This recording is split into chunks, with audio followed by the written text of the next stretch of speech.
किसी सरसब्ज वादी में जहां शहर की चमक दमक से दूर जिंदगी सादा और पुरसुकून थी, दो दोस्त रहा करते थे। उनके नाम असलम और फैसल थे। दोनों पेशे से किसान थे, मेहनती, ईमानदार और सादा दिल। वो दिन भर खेतों में मेहनत करते और शाम को अपने छोटे से घर लौट आते। उनकी दोस्ती ऐसी थी कि उसमें सच्चाई, वफादारी और खुलूस की झलक नुमाया थी। हर कोई उनकी दोस्ती को रश्क की निगाह से देखता, मगर जिंदगी हमेशा एक सी नहीं रहती और एक दिन उनके दरमियान एक मामूली सी बात पर तल्ख झगड़ा हो गया। झगड़े की वजह यह थी कि उनकी फसल का एक हिस्सा चोरी हो गया था। असलम ने दावा किया, मैंने रात दिन मेहनत से ये फसल उगाई, ये मेरी है। फैसल ने फौरन जवाब दिया, मैंने भी बराबर की मेहनत की और मैंने देखा कि तुम रात को खेत पर नहीं थे, शायद चोरी तुमने ही की हो।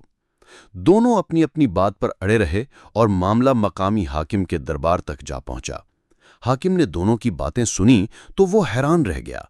दोनों एक दूसरे पर इल्जाम लगा रहे थे और दोनों ही कसम खाने को तैयार थे।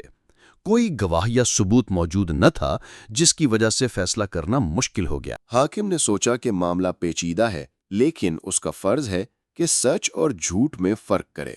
उसने दोनों को 1 हफ्ते की मोहलत दी और कहा, जाओ असल चोर का पता लगाओ। अगर ना पता चला तो मैं खुद फैसला करूंगा। हाकिम का दिल मुतमईन न था।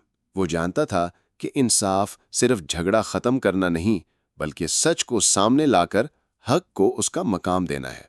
उसने दिल में अज़म किया कि वो सच तक जरूर पहुंचेगा, क्योंकि अगर झूठ को ना रोका गया तो आइंदा भी ऐसे तनाज़ात जन्म लेते रहेंगे।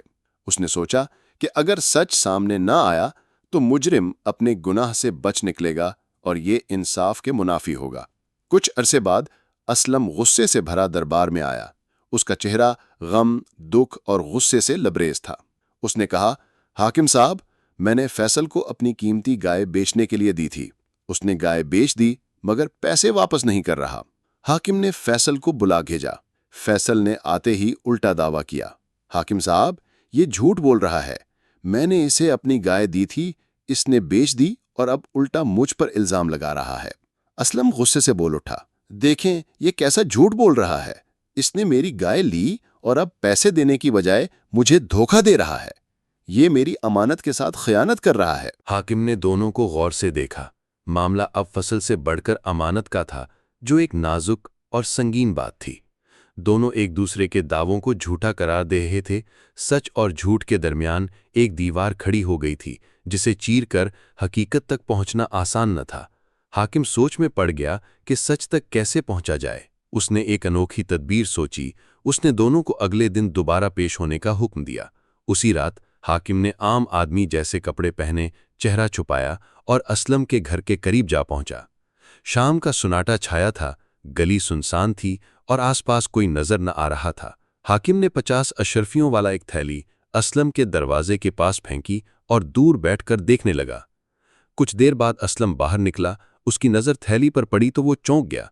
उसने तेजी से थैली उठाई, इधर उधर देखा और फौरन घर के अंदर चला गया। दरवाज़ा बंद कर लिया। हाकिम ने यह सब देखा और फिर फैसल के घर की तरफ बढ़ा। रात गहरी हो चुकी थी। आसमान पर बादल गरज रहे थे और ठंडी हवा के झोंके चल रहे थे। हाकिम ने फैसल के दरवाजे पर आहिस्ता से दस्तक दी। फैसल ने दरवाज़ा खोला तो हाकिम ने कहा, मैं एक गरीब मुसाफिर हूँ, बारिश होने वाली है, क्या मुझे रात भर पनाह मिल सकती है? फैसल ने मुस्कुराकर दरवाजा खोल दिया और कहा, आइए, मेरे घर में आप जैसे मेहमान के लिए हमेशा जगह है। बारिश में बाहर रहना कहाँ का इंसाफ है। फैसल ने हाकिम की खूब खातिर तवज्जो की।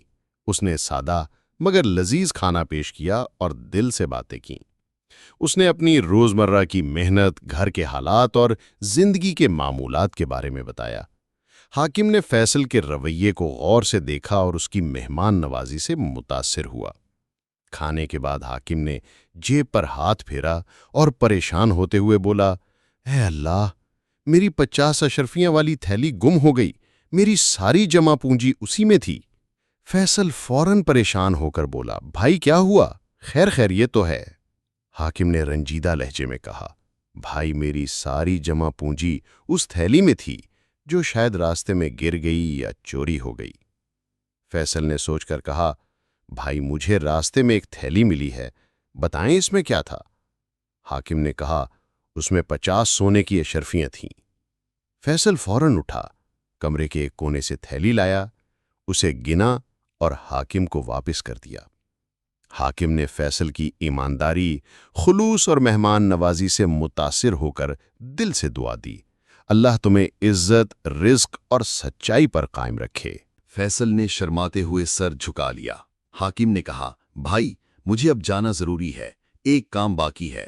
اور وہ فیصل کے گھر سے خاموشی سے نکل گیا۔ پھر وہ اسلم کے گھر گیا، وہاں دروازہ کھٹکھٹایا تو اسلم غصے سے بولا، کون ہے؟ رات کے وقت کیا چاہتا ہے؟ حاکم نے نرمی سے کہا، میں ایک مسافر ہوں، پناہ مانگتا ہوں۔ اسلم نے سخت لہجے میں کہا، میرے گھر میں جگہ نہیں، خود ہم بمشکل سوتے ہیں، جاؤ یہاں سے۔ حاکم نے کہا، میری 50 اشرفیاں والی تھیلی اس گلی میں گری ہے۔ یہ سنتے ہی اسلم غصے سے بولا، کیا بکواس ہے؟ تم مجھ پر الزام لگا رہے ہو؟ میں نے کوئی تھیلی نہیں دیکھی۔ حاکم نے اسلم کے بدتمیزی بھرے رویے کو نوٹ کیا اور خاموشی سے واپس لوٹ آیا۔ اگلی صبح دربار میں دونوں کو بلا کر کہا، میں سچ اور جھوٹ جان چکا ہوں، جو سچ بولے گا اسے نرمی ملے گی۔ اسلم نے ڈھٹائی سے کہا، میں سچا ہوں، فیصل جھوٹا ہے، مجھے انصاف چاہیے۔ فیصل نے ادب سے کہا، حاکم صاحب آپ فیصلہ کریں، ہم نے اپنی بات کہہ دی، اب آپ حق کو باطل میں فرق کریں۔ حاکم نے اسلم کو آخری موقع دیا، مگر وہ جھوٹ پر اڑا رہا۔ آخر حاکم نے رات کا واقعہ بیان کیا کہ کس طرح اسلم نے تھیلی اٹھائی اور فیصل نے واپس کی۔ اسلم کا چہرہ پیلا پڑ گیا، مگر وہ پھر بھی جھوٹ بولتا رہا کہ اس نے کوئی تھیلی نہیں لی۔ حاکم نے فیصل کو تمام الزامات سے بری کر دیا اور اسلم کو چوری اور جھوٹ کی سزا سنائی۔ کچھ دن بعد جب اسلم سزا بھگت رہا تھا، اس نے شرمندگی سے کہا، حاکم صاحب گناہ گار میں ہوں، میں نے فیصل کی گائے بیچی اور تھیلی بھی اٹھائی، میں اپنے جھوٹ پر شرمندہ ہوں۔ حاکم کی یہ ساری تفتیش ایک خاص مقصد کے لیے تھی۔ اس کا ایک وفادار مشیر حال ہی میں وفات پا گیا تھا اور وہ ایک ایماندار اور قابل اعتماد شخص کی تلاش میں تھا۔ فیصل کی سچائی، ایمانداری اور مہمان نوازی دیکھ کر حاکم نے اسے اپنا خاص مشیر مقرر کیا۔ اسے تنخواہ، عزت اور ایک خوبصورت رہائش دی گئی۔ فیصل جو کل تک ایک سادہ کسان تھا، اب حاکم کا قریبی ساتھی بن گیا۔ یہ سب اس کی ایمانداری، سچائی اور صبر کا نتیجہ تھا۔ اسلم کو جھوٹ اور لالچ کی سزا ملی، جبکہ فیصل کی سچائی اس کی عزت بنی۔ یہ کہانی ہمیں سکھاتی ہے کہ سچائی انسان کا سب سے قیمتی زیور ہے۔ جو شخص سچا اور ایماندار ہوتا ہے، اللہ اسے ضرور عزت دیتا ہے، چاہے وہ کتنا ہی غریب کیوں نہ ہو۔ سچائی ہی کامیابی کا واحد راستہ ہے اور سچا انسان کبھی ناکام نہیں ہوتا۔ اگر فیصل بھی جھوٹ کا سہارا لیتا یا تھیلی چھپا لیتا تو شاید وہ بھی عبرت کا نشان بنتا۔ ہمیں ہمیشہ یاد رکھنا چاہیے کہ سچائی کے ذریعے ہی وہ مقام حاصل کیا جا سکتا ہے جو علم یا طاقت سے بھی ممکن نہیں۔ امید ہے کہ آپ نے اس کہانی سے سبق سیکھا ہوگا۔ ویڈیو اچھی لگی ہو تو لائک کریں، سبسکرائب کریں اور گھنٹی کا بٹن دبائیں۔ شکریہ۔